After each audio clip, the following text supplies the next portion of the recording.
is Andrew Jones with Jones Land Management, coming to you today with the story of Uno, hunting and holding a mature deer on a small timber property. Going into 2022 season, I hadn't had a deer on camera in years I was willing to hunt, and last year was no exception. Besides a few young bucks and way too many does, there was nothing to report. I'd been so busy whipping everybody else's timber into shape, I'd let mine get into a little bit of disarray. Oaks were getting encroached on by mid-story sweet gums, and the forest floor was shading out. And to be honest, there was really no reason for a big deer to be here. It looked just as trashy as everybody else's woods.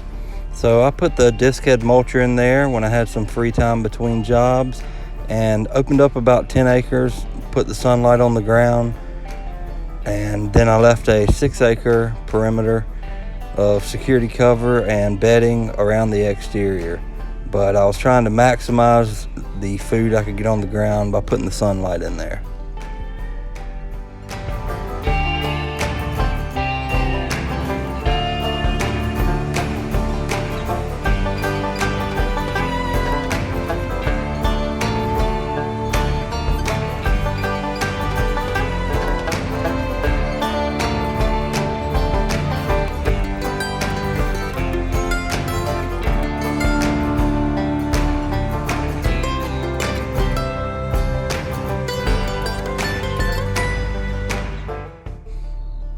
Uno showed up out of nowhere last year for the first time November 18th, that morning. He was definitely worth a second look, but I eventually decided to pass on hunting him last year and to try and hold him as long as possible and hopefully get him to the 2023 season. As it got later into November 2022 and especially into December, he became what I'd call a frequent flyer. Maybe he wasn't popping up on camera every night, but definitely, 2 out of 3 nights. He was staying pretty tight and pretty close around here. He definitely lost some weight during the rut and was looking like a different deer come January. However, it didn't take long and he started to put back on some weight and look a lot more like himself. After all the photos I've had of him, it wasn't until I got this one that I noticed the ear notch in the left ear. That'll be important later.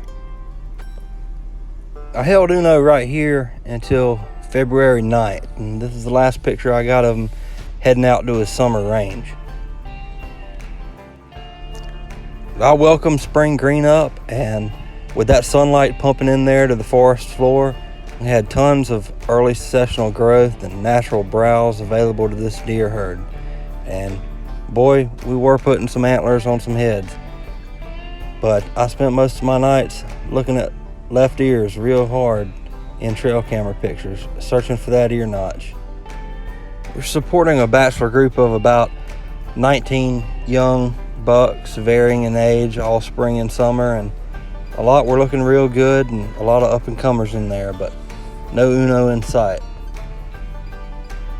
And I couldn't believe my eyes. On June 29th, I finally saw that left ear notch I'd been looking for all spring and summer. Uno was back. And he periodically keep checking back every few weeks. By then I was getting a real good feeling.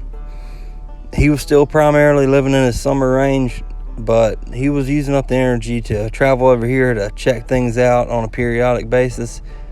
He absolutely had to be coming back this winter, and I was going to be ready for him when he did.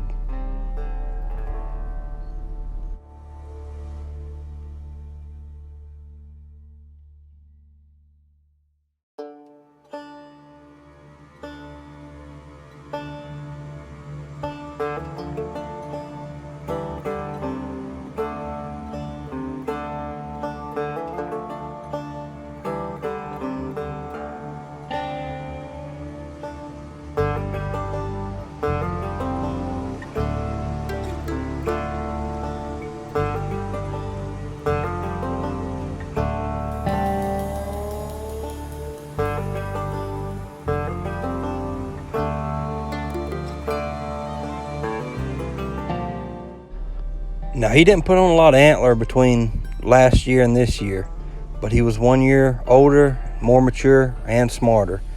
And I was glad I decided not to hunt him last year, but he'd absolutely be my target deer this year. After a bunch of frequent visits earlier in the year, I never saw him out of velvet until mid-October. And boy, was he looking healthy mid-October.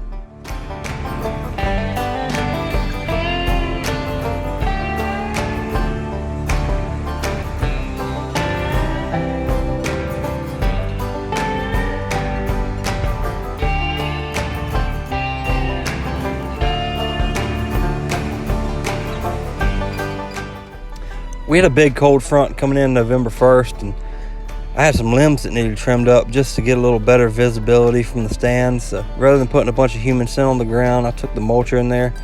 The mulcher never bothers deer, and that's why I always tell people I wanted to put my money where my mouth was, and also cut a small access trail down one side of the property I figured I might need to use later in the year to slip closer to where he was bedding to get the drop on him. Fortunately, that wasn't necessary. We played a little cat and mouse game with each other November 1st and November 2nd, and even November 3rd. But thankfully on November 3rd, even though he came out not where I was expecting him, he got onto a hot doe and got right in front of the stand. And I don't know if I whistled to stop him or if the good Lord just smiled on me, but between chasing that doe at a full clip, he stopped right at 12 o'clock in front of the stand, and I was able to get a shot on him. I've never been more happy to put my hands on a deer than I was to put my hands on Uno. That 2022 timber stand improvement that promoted that early successional growth kept him coming back and held him. The mulcher brought him in, and the mulcher brought him out.